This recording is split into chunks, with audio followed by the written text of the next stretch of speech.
ABS-CBN News. Ang mas pinagkakatiwalaan ng mas maraming Pilipino. ABS-CBN News and Current Affairs.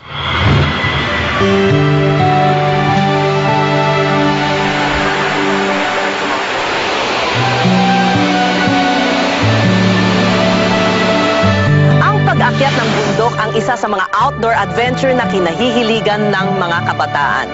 Bukod sa magandang tanawin ang makikita mo, may pagmamalaki pang karanasan ang masabing narating mo ang tuktok nito. Isa ang bundok ng Pico del Oro sa mga madalas akyatin ng grupo ni Rainier. Ngunit sa kanilang huling pag-akyat, isang trahedya ang naganap matapos nilang marating ang tuktok ng bundok. Ces Orenia Drilon, I Survive.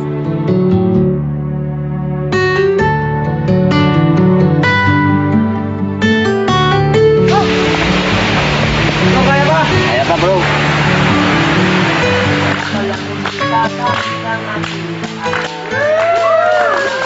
Wow!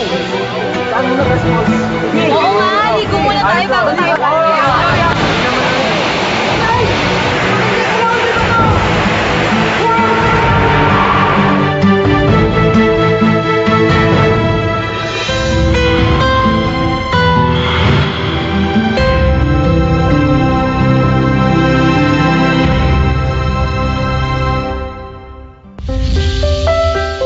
Ito ang bundok ng Pico del Oro. Nakuha ang pangalan nito dahil sa hugis tuka ng loro ang anyo nito. Mula sa Maynila, 2 oras at kalahati lamang ang biyahe papuntang Ternate, Cavite, kung saan matatagpuan ang bundok na ito. May taas lamang na 664 meters above sea level, kaya angkop para sa mga baguhan na gustong makaranas mamundok. Ano ba yung gusto mo doon sa Mount Pico del Oro? Yung scene nung beak, napakaganda.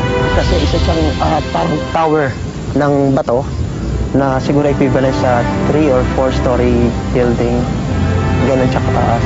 Napakaganda niyang tingnan sa malayo. And then, ang sarap ng feeling kapag inakyat mo siya. Mahirap bang akyatin? Gano'ng katagal aabutin? Madali lang. From the base camp, akyat ka sa tuktok ng bundok. So, all in all, nandun ka sa peak ng beak na yon within 20 minutes.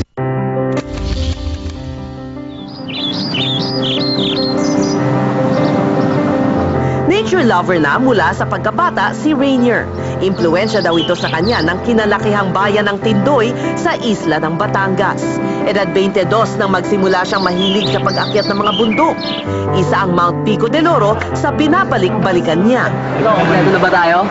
Tama, maganda yung panahon ngayon. Dalawa na lang hinihintay natin. Oh, buti nga kasama kami. Oo naman. Talaga, paborito ko yata akyatin itong Pico del Oro. Wow! Alam sumakay ka ng barko eh. Remember ba sakay ko, kaya go na tayo. Seaman po ako. Over a year pa lang na seaman. Kasi before I used to work as electronics and communications engineer. Ano yung barkong yun? Tanker. Oil tanker? Yeah, oil tankers. Nag-cater kami ng mga fuel talaga.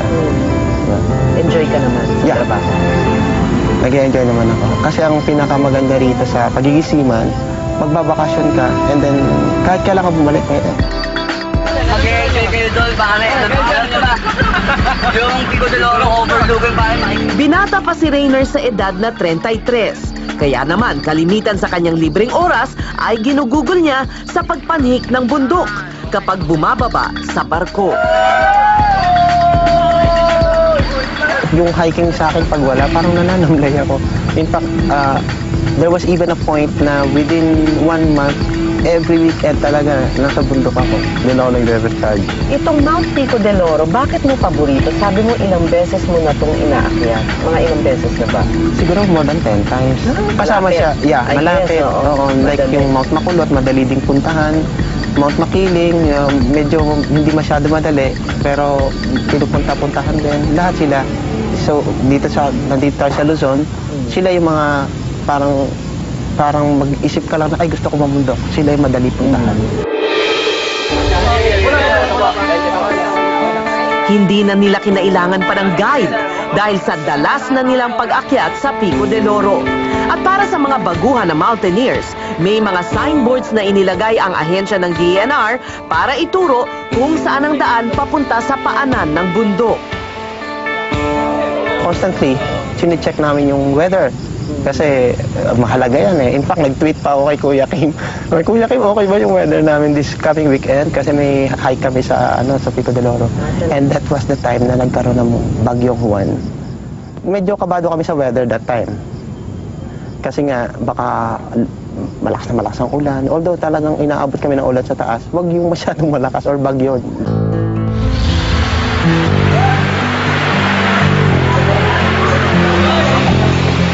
Maayos at nagkakasiyahan pa ang grupo ni Rainer habang tinatahak ang daan patungo sa paanan ng bundok. Unti-unti na ring nawawala sa kanilang pandinig ang ingay ng mga sasakyan sa kalsada. Wala pang isang oras, nakarating sila sa isang tindahan, ang unang base camp at pahingahan ng mga mountaineers. Base 1. Guys, pwede mo tayo magpahinga. Oh, girls, pwede mo na kayo makiwiwi. Oo nga, bibili nila ng biskuit. Ilang oras ba tayo, guys? Bilang isang veterano sa pag-akyat ng bundok, isa siya sa naging sweeper ng grupo.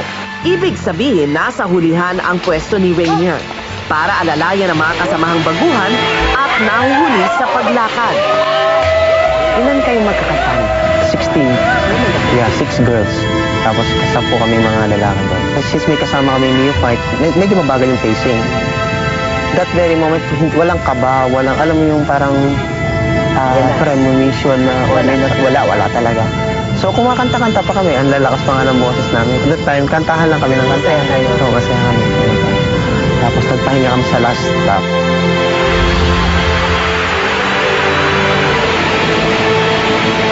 Ang Mount Pico de Loro ay parte ng protected forest area ng Ternate, Cavite. Kaya hindi problema ang init ng araw sa pag-akyat sa bundok. Dahil sa malilim ang mayayabong na puno sa kagubatan. Mga isa't kalahating oras pa, doon na tayo sa location sa peak. Okay. Camp base 2. Kain muna tayong lunch. Sige. So, paano guys? Kanya-kanya muna tayong pwesto. Sa saya ng grupo ni Rainier, kitang-kita na di pa nila batid ang trahedyang paparating sa kanila.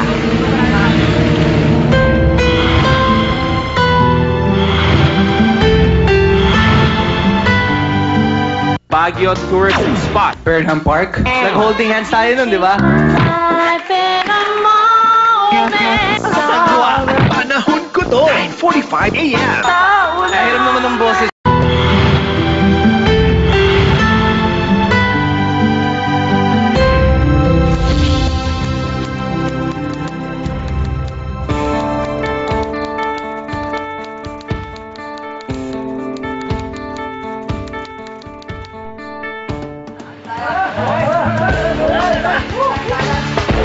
Matapos mananghalian sa ikalawang base camp, muling naghanda ang grupo ni Rainier para maglakad.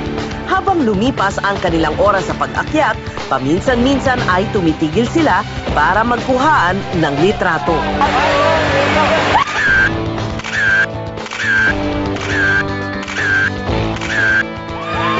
Nag-enjoy ako, na-appreciate ko yung ganda ng nature. So parang nagkaroon ako ng advocacy na alagaan din yung nature, and through mountaineering, yung mga nakakasama namin, so sinasabihan namin na, bawal magtapon ng basura. At ang maganda doon is yung ganong klase ng attitude na dadala mo when you go back to the city. So, yung mga candy, ultimo balat ng candy, huwag mo itatapon. In that way, makakatulong ka sa kalikasan talaga.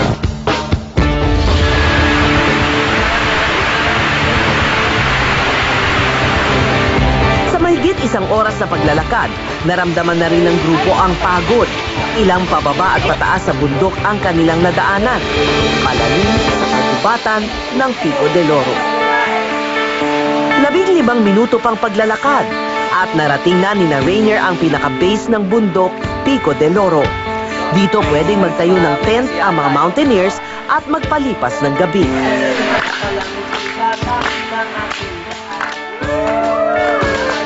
Pumunta kami sa Big kasi second day namin yung ginagawa.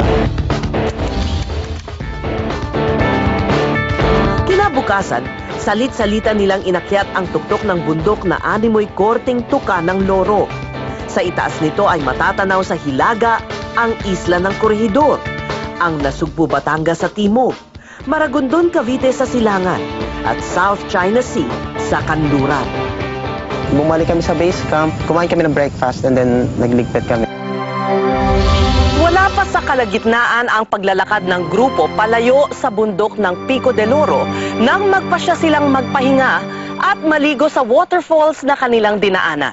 Hindi nagdalawang isip si Rainier na maligo at talunin ang tubig nito.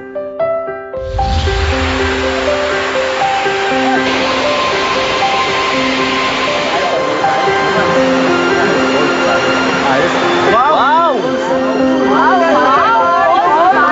Hoy, ito maganda. Saan muna tayo sa falls? Sige! Oo nga, ligo muna tayo bago tayo.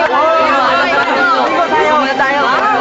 Kasi yung falls is from the trail, from the main trail, about siguro 20 to 30 minutes na lakarin yun. So nagpunta kami sa falls kasi nagkasundo kami na doon kami magla-lunch.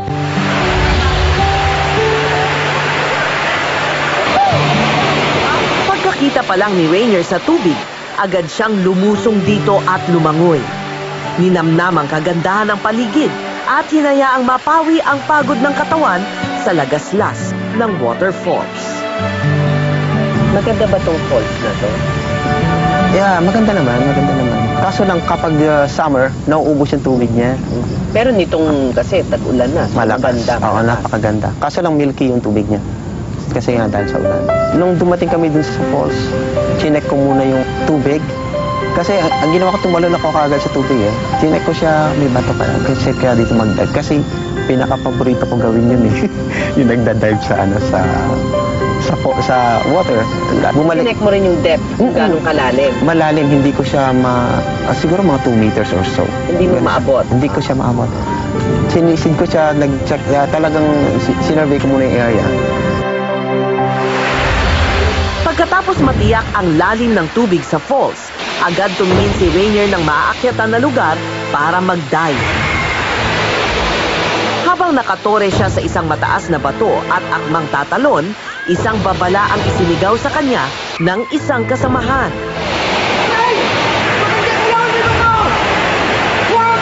Kung pinakinggan ni Rainier ang sinigaw ng kanyang kasama, maaring nakaiwas siya sa kanyang masaklap na sasapitin.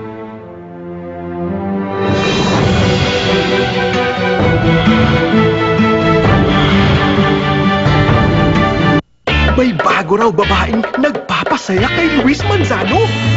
Ang mysterious girl, si Alodia Go.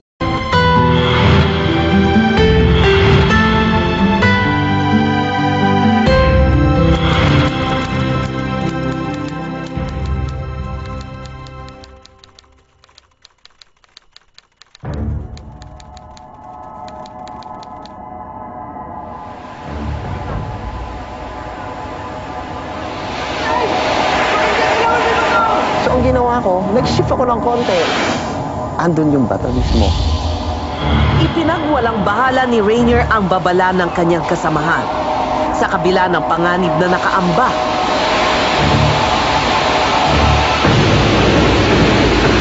Tila isa siyang ibon na lumipad sa ere at bumulusok sa ilalim ng tubig. I was about to jump, pero in control pa rin ako sa situation. Split second. Oh, split second. Talagang ganun. So, ang ginawa ko, nung nakatalo na ako, ramdam na ramdam ko yung impact dito.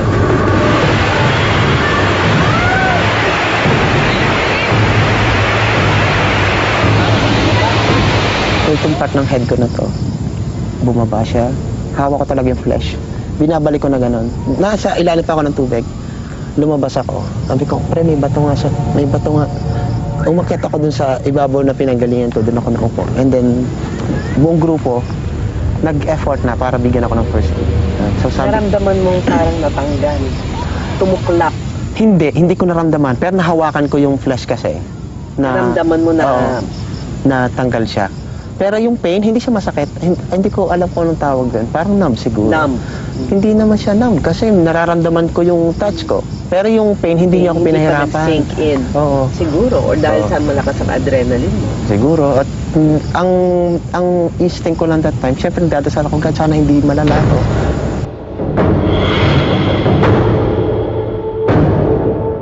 Nanatahimik ang paligid. Hanggat maaari, kalmadong kumilos ang lahat para lapatan ng lunas ang nabiyak na ulo ni Rainier. Lahat pacified. Yun yung... Kumbaga parang ano lang, agad kumilos Yeah. para bigyan ka ng lunas. Oo. Yun yung Hindi nagpanic. Hindi nagpanic. Tsaka wala talaga nagpanic, natutuwa ako sa kanila. Kasi siguro kung may nakita ko nag-hysterical sa kanila, baka pati ako nagpanic. Pero ako parang lagi ako nag-inhale na pinapacify ko yung sarili ko. Deep breathing. Yeah. Tapos sabi ko, kung magpapanik ako, mas lalong lalakas yung circulation ng blood ko. Mas maraming blood. Tinutulungan ko sila, ang mahalaga lang is ma-stop natin yung bleeding. Conscious ako, alam ko lahat ng nangyayari. Wala akong ibang nararamdaman na weird. Alam kong wala akong problema masyado. So, basta-basta natin yung bleeding, wala tayong problema. So, ayan na. Ang nilagay nila dito, walang ibang material. Ang ginamit namin is feminine napkin dito, and then bandage, yung garterize, yun yung dala namin.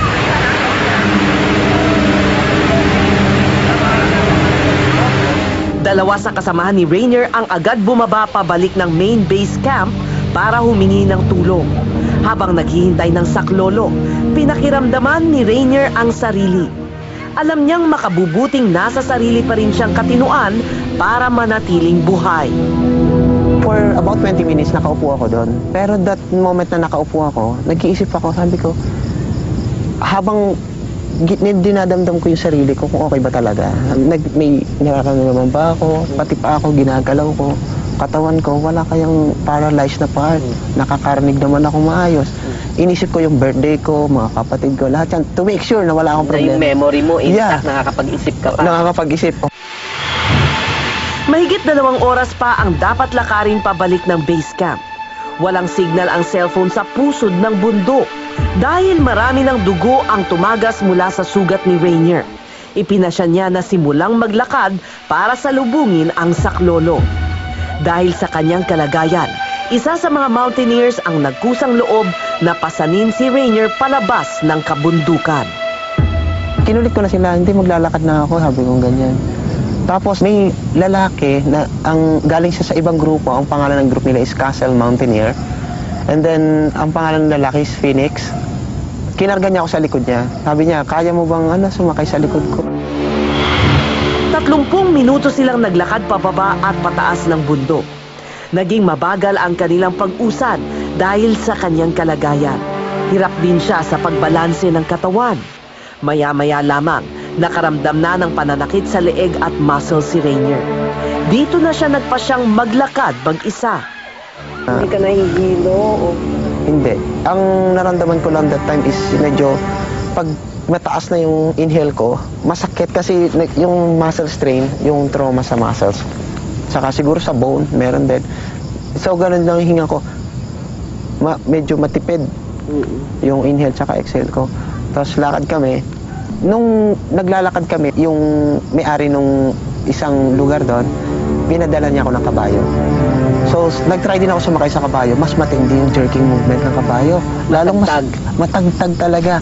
So, 5 minutes, wala pang 5 minutes, wala pang 5 meters actually nalalakad ng kabayo. Bumaba ka na. Baba na lang ako, lakad na lang ako, sabi kong gano'n. Okay lang yan, bro. Hindi na kami intindihin. Ang 1 oras at kalahati sana na normal na paglalakad papuntang highway ay naging mahigit 3 oras na lakad palabas ng kagubatan. So, asan yung rescue? Hindi dumating. Dumating dun mismo nung dumating kami sa highway. Yung mga Marines sila. Nandun na stretcher, kumpleto sa gadget. Pero nandun na ako, sabi ko, sir, I'm fine.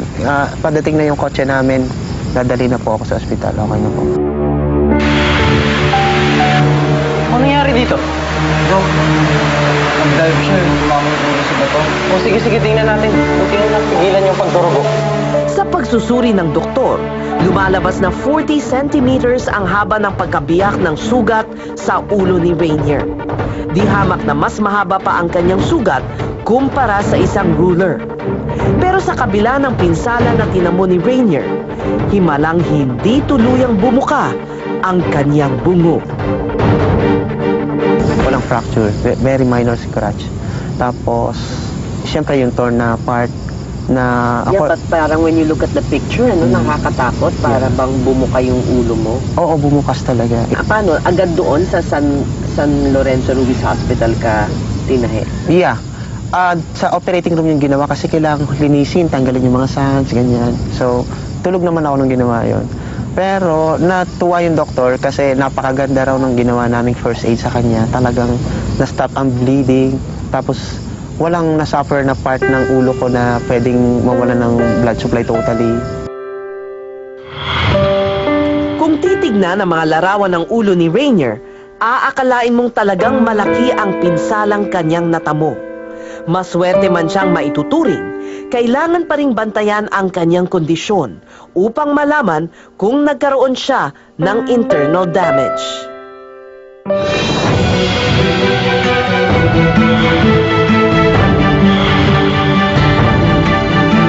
Si Kuya, maalaga. Kahit wala si nanay, tatay, di kita pababayaan. Huwag mo kong iiwan ha. Si Kuya,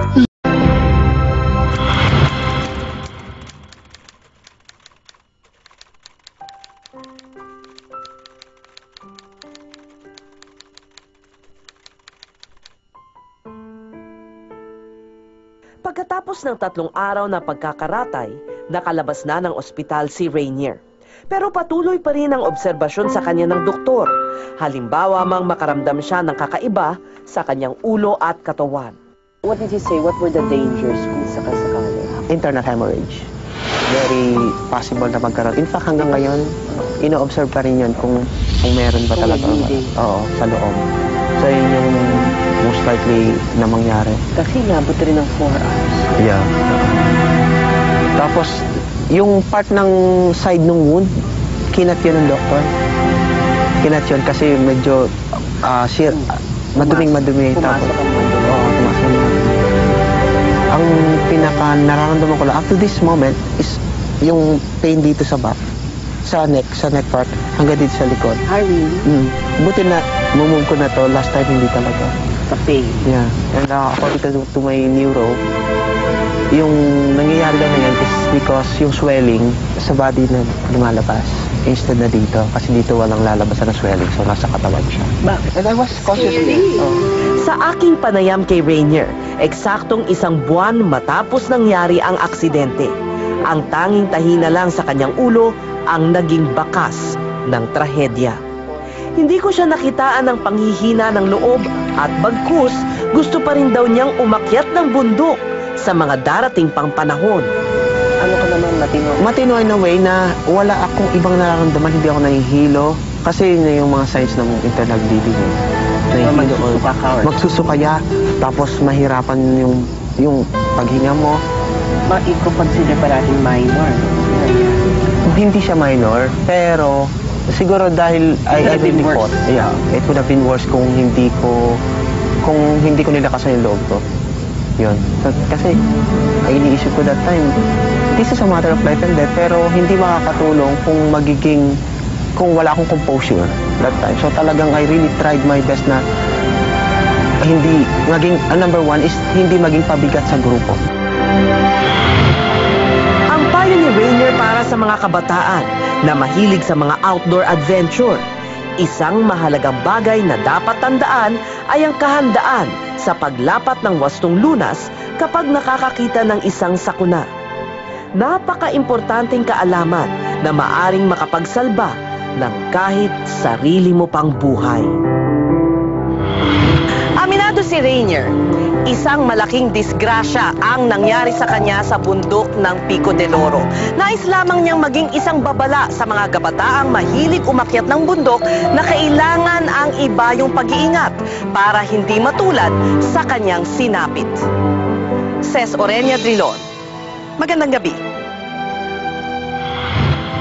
Nais ipaabot ni Rainier sa grupong Little Max ang taos-puso niyang pasasalamat sa pagligtas sa kanyang buhay sa loob ng kagubatan ng bundok Pico del Oro. Isa lamang daw ang nais niyang iparating sa mga dapat may katungkulan sa ganitong mga pangyayari. Ang magkaroon ng tamang sistema at madali ang pagtugon sa nangangailangan ng tulong. Gumawa siya ng paraan. Hindi na lang niya, kumbaga hindi siya nag-antay na dumating yung tulong, hindi siya umasa sa iba. Ang nakakahanga pa doon, parang humihingi pa siya ng paumanhin sa mga kasama niya na pasensya na. At ang pag-amin din nung kanyang pagkukulang o kasalanan, di ba?